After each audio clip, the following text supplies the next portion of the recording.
Today, after 2 years of negotiations, the United States, together with our international partners, has achieved something that decades of animosity has not: a comprehensive long-term deal with Iran that will prevent it from obtaining a nuclear weapon. And that doesn't mean that this deal will resolve all of our differences with Iran. We share the concerns expressed by many of our friends in the Middle East, including Israel and the Gulf states, about Iran's support for terrorism and its use of proxies to destabilize the region. But that is precisely why we are taking this step. Because an Iran armed with a nuclear weapon would be far more destabilizing and far more dangerous to our friends and to the world. Is that why we're doing it? All right, joining us now is Daniel Pipes, president of the Middle East Forum, and check him out at danielpipes.org. Daniel, welcome. You wrote a piece at that website that called, among other things, the negotiations that have been going on wretched, and I think that's a very apt description. As a historian, I would suggest that this is the worst deal, worst treaty, agreement, accord in American history, in modern history, and perhaps all of history. It's an astonishment, it's a bafflement, it's bizarre, it's wretched.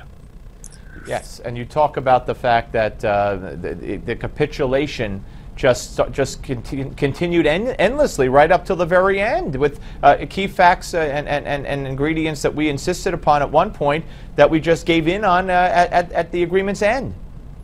And worse than that, the U.S. government became the lawyer for the Iranian government.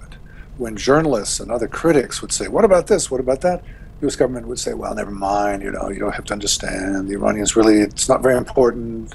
It's all really the same. And presumably the U.S. government, the Obama administration, will continue in that role for at least the next year and a half. How does this destabilize the Middle East? A nuclear arms race, bigger threat to Israel, more money to fund Hezbollah? I mean, that's just a few of the issues at hand. Those are the two main ways. First is an easing and legitimation of the Iranian nuclear program.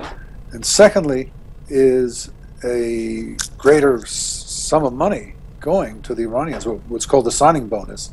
$150 billion is the usual estimate. So all the deprivations they've had in recent years, financially, economically, militarily, are going to be fixed in one fell swoop. What about Israel? Benjamin Netanyahu said today, we're not bound by this agreement. It's a shockingly, a bad agreement. I forget the terminology he used offhand. Is Israel going to act? Do they have to act? Well, this is the $64 question, and if I knew, I couldn't tell you, but I don't know, so we can discuss it. My expectation is the Israelis will do something. They have signaled this over and over again. Netanyahu is now in his third term as prime minister, and he has found his role, and that is to protect Israel from Iran. My expectation is that it will not be planes over Jordan or Syria or Saudi Arabia, but it will be some kind of disruption within the Iranian nuclear program. Because we've already seen a lot of this. We've seen computer viruses, right, where there is no connection to the internet. Kind of and the killing of the scientists. Killing of scientists. The explosions that have taken place. Now, we don't know. Everything has been by Israel, but in all likelihood, Israel's had some hand there. And I would suspect that this is a preliminary indication of what the Israelis can do and maybe will do. Covertly, yeah. Daniel Pipes, great to talk to you. Check out meforum.org and danielpipes.org. Always great to talk to you, sir. Thank you very much. Thank you. All right, Daniel Pipes, folks. When we come back, Alan Keyes, former U.S. ambassador to the United Nations, weighs in. Don't go away.